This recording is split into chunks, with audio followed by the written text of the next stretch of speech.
Assalamualaikum warahmatullahi wabarakatuh. Perkenalkan, nama saya Lucy Kumalasari.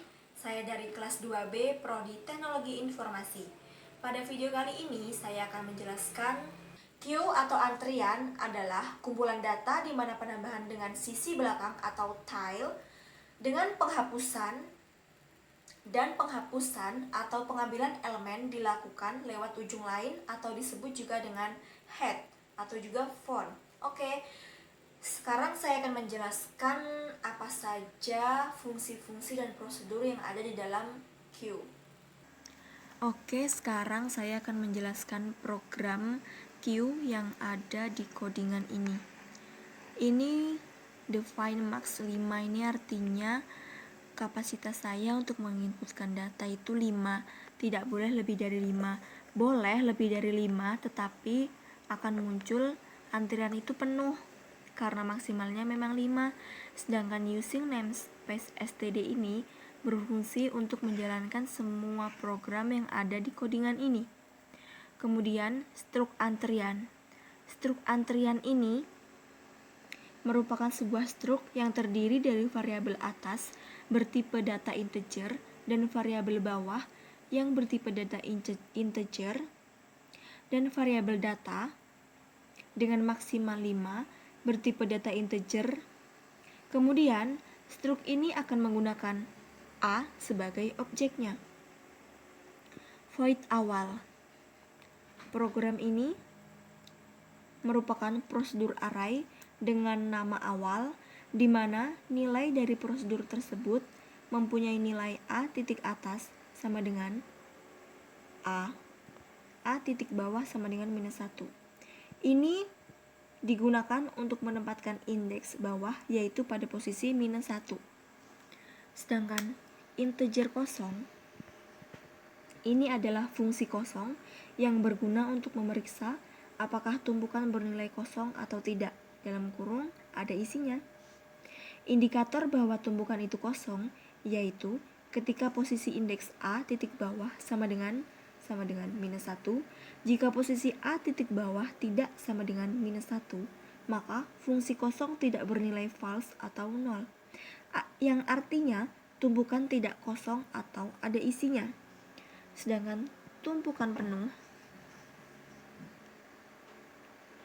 ini adalah fungsi penuh yang digunakan untuk memeriksa apakah antrian bernilai penuh atau tidak, sama dengan dalam kurung kosong.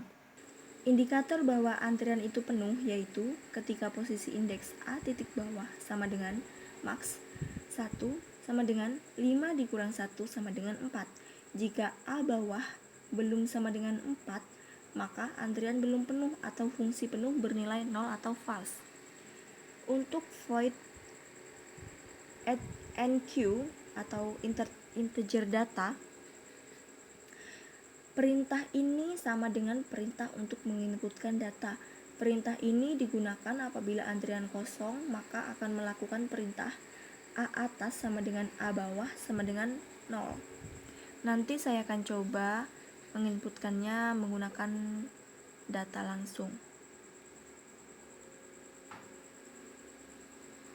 Kemudian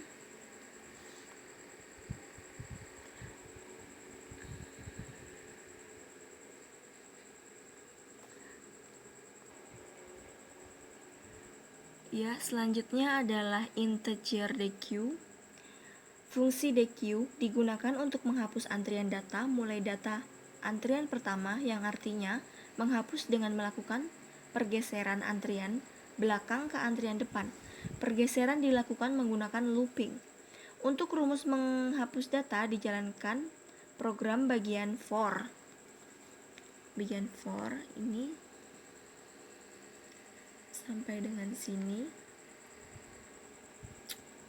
Kemudian void hapus. Prosedur hapus. Sebelum menghapus data, maka perlu mengecek apakah antrian kosong, karena yang hanya bisa dihapus adalah antrian yang ada isinya. Rumusnya A atas sama dengan A bawah sama dengan -1. atau A atas sama dengan A bawahnya bukan minus 1. Cara memeriksanya yaitu dengan if kosong sama dengan 0, apakah antrian tidak kosong? Apakah fungsi kosong bernilai 0? Jawabannya iya. Karena antrian tidak kosong, maka antrian dapat dihapus. Kemudian void tampil.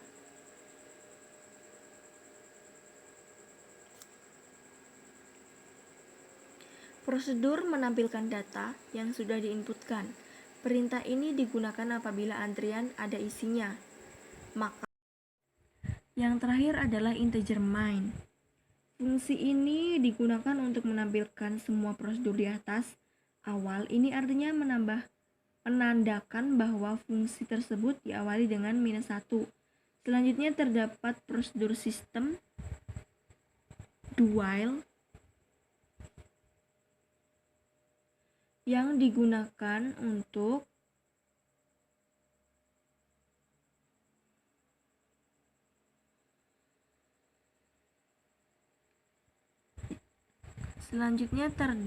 sistem do while yang di dalamnya terdapat case 1 yang digunakan untuk memasukkan data, case 2 digunakan untuk keluar atau DQ, case 3 digunakan untuk tampil, case 4 digunakan untuk hapus, dan case 5 digunakan untuk keluar.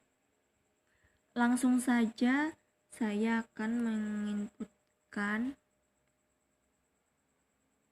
data.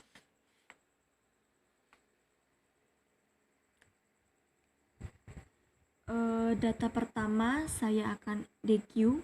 DQ itu artinya adalah inputkan.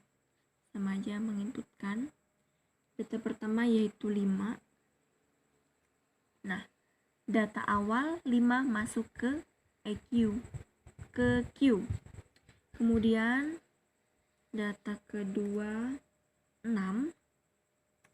Nah, di sini sama seperti state, karena yang ini bukan yang pertama lagi, maka data selanjutnya 6 masuk ke Q.